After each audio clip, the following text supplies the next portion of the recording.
Olá, amigos, sejam todos muito bem-vindos ao nosso canal Entre Livros e Ideias. Estamos chegando para mais uma aula sobre o livro Cristianismo Puro e Simples de C.S. Lewis. Hoje trataremos do livro 1, capítulo 4, intitulado O que está por trás da lei. Neste capítulo, Lewis continua uma discussão que ele já havia iniciado no capítulo 3. Ele continua a comparar as leis da natureza com as leis da natureza humana, ou a lei moral, assim como ele a define.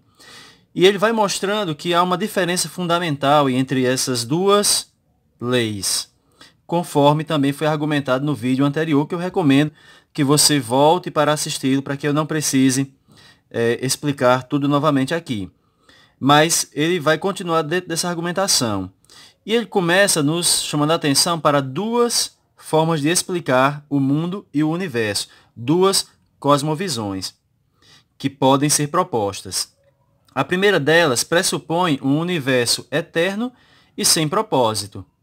Então, toda a matéria, todas as leis que parecem governar o universo, elas seriam eternas. E não teria havido um princípio necessariamente para todas as coisas. Logo, se é matéria eterna e não há princípio, também não há propósito. Apenas as coisas são, como são. A segunda cosmovisão que ele nos propõe pressupõe uma origem inteligente para o universo.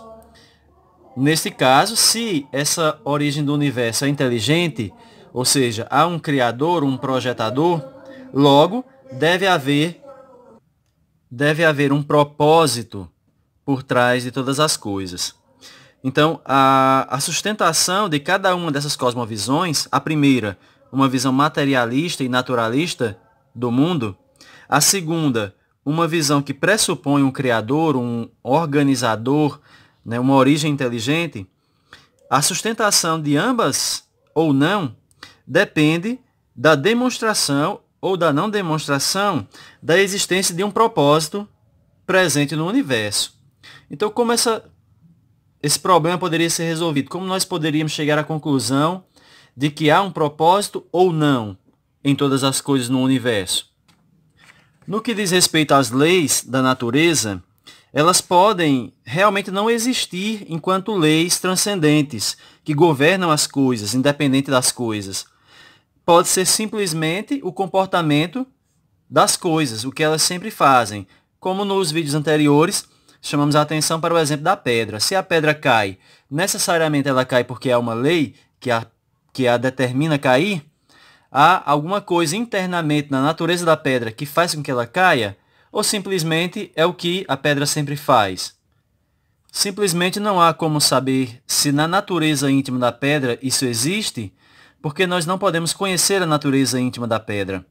Então, a ciência positiva, a ciência experimental, ela explica como as coisas acontecem, mas não os porquês das coisas serem como são. Porque esse porquê não está dentro da alçada da ciência, mas está dentro da alçada da filosofia e da metafísica. Como assim? Ora, a ciência pode explicar como os planetas giram em torno uns dos outros e atribuir a esses movimentos certas leis. Porém, vai sempre haver a pergunta, por que eles se comportam assim e não de outro modo? Haveria na natureza íntima do universo algo que determina isso? Dirão alguns que são as leis naturais. Porém, vai se perguntar por que existem essas leis naturais e não apenas o caos?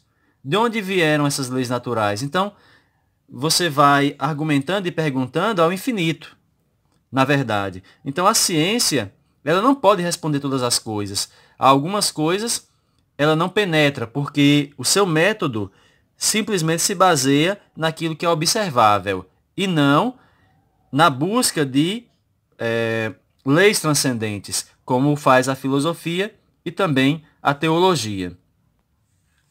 No caso da natureza humana, essa é a única que nós podemos conhecer por dentro, porque cada um de nós tem uma percepção daquilo que se passa no nosso interior, diferentemente do que nós podemos perceber em relação à pedra, pois só podemos ver seus comportamentos exteriores.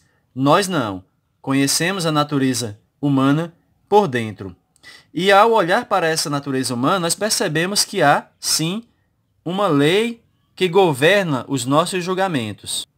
Podemos reconhecer a presença da chamada lei moral ou a lei da natureza humana, tal como Lewis nos apresenta. Imaginemos um exemplo que já foi dado em vídeo anterior, se um alienígena que jamais tenha tido contato com a humanidade viesse ao mundo e nos observasse, eles não suspeitariam jamais da existência dessa lei dentro de nós. Jamais suspeitariam que há algo chamado consciência dentro de nós e que guia os nossos julgamentos, as nossas decisões. Do mesmo modo que nós olhamos para uma pedra e não conseguimos penetrar na sua natureza íntima. Porém, nós mesmos temos consciência daquilo que está dentro de nós, daquilo que nos governa, que é a lei da natureza humana, a lei moral. A conclusão a que chegamos é, com base no nosso próprio caso, que é o único que nós podemos conhecer por dentro, nós podemos inferir que existe uma lei ou um princípio que governa todo o universo. Tal como nós percebemos dentro de nós mesmos, um princípio que governa os nossos julgamentos, que é a lei moral ou a lei da natureza humana. Então, conquanto não possamos penetrar na natureza, entender a natureza íntima da pedra ou dos planetas ou do comportamento dos diversos seres, dos objetos, dos corpos no mundo, mas nós podemos conhecer nosso próprio caso. Se há um princípio, uma lei que governa o homem na sua natureza interior, então eu posso inferir, deduzir, pressupor que também para todo o universo existe, sim, um princípio organizativo que comanda tudo. E esse princípio faz-nos concluir que o universo deve ter um propósito.